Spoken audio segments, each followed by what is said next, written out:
পুকুর থেকে সদ্যজাত শিশুর দেহ উদ্ধার চাঞ্চল্য এলাকায়, পানিহাটিতে। পানিহাটি পৌরসভা ২ নম্বর ওয়ার্ড অরবিন্দ পল্লী সরকার পুকুর থেকে সদ্যজাত শিশুর দেহ উদ্ধার। সকালবেলা এলাকার কিছু বাচ্চা পুকুরে স্নান করতে এসে দেখতে পায় পুকুর পাড়ে সামনে প্লাস্টিকের মধ্যে পুতুলের মতন কিছু পড়ে আছে। তারপরেই স্থানীয় বাসিন্দারা পুকুর পাড়ে এসে দেখে একটি সদ্যজাত শিশু পুকুর পাড়ে প্লাস্টিকের মধ্যে কেউ ফেলে গেছে। খবর দেওয়া হয় খড়দহ থানায়। খড়দহ থানার পুলিশ ঘটনাস্থলে আসে পুকুর থেকে সদ্যজাত শিশুটির দেহ উদ্ধার করে নিয়ে যায়। এই ঘটনা যথেষ্ট চাঞ্চল্য ছড়ায় অরবিন্দ পল্লী অঞ্চলে।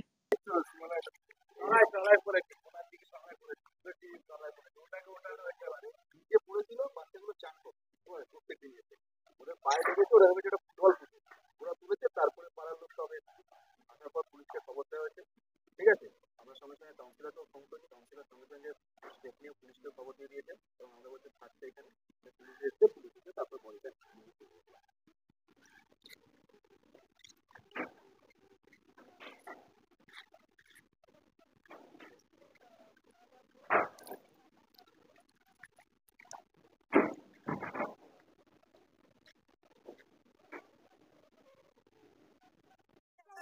আমরা এখানটায় পড়েছি।